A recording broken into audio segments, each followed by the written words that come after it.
মা বিদ্যা দৌ নাই দৌ কোনো ব্যাপার নাই, কিন্তু একটা গার্লফ্রেন্ড খুঁজিয়ে দিতেই হবে। মায়ের কাছে আশীর্বাদ মাগা কমপ্লিট হতে নাই হতেই পুরা এফেক্ট শুরু করে নিচ্ছে রে বাপ। জ্যান্ত সরস্বতী দেখতে দেখতে ভকাই গেছিল রে বাপ, তাই আমরা পেট পূজা করবো বলে চলে এলেন এই খেচড়ি খাতে। খেচড়ি রান্ধা হয় না এখনো। তারপরে আরেকবার চলে এলেন জ্যান্ত সরস্বতী দেখতে। তো জ্যান্ত সরস্বতী দেখতে দেখতে পার্টি বলছে একটা পছন্দ করতে জন্য বলিন দিব।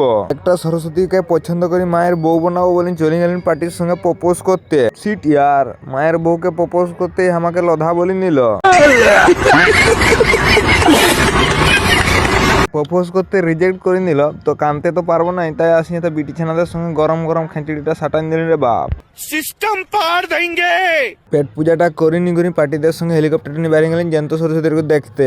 আধা রাস্তায় আমাদের হেলিকপ্টারটাকে এমার্জেন্সি ল্যান্ডিং করতে কোনোদিনও ভাবেছিলেন না রে। হেলিকপ্টারটাকে পেট পূজাটা করাইনি করি দাদা আমি আর পার্টি বাইরে গেলেন পুরা যাবো বলে পাড়া। জ্যান্ত সরস্বতী ঠাকুর দেখতে দেখতে আমরাও চলে এলেন থুরিয়া পাড়া। খুকড়ি লড়াই জেগে মানুষ লড়াই দেখি করি মিনি ব্লগটা করে দিলেন এখানে শেষ। এরকম আরো পেছন পাকা ব্লগ দেখতে গেলে পেজটাকে ফলো করো।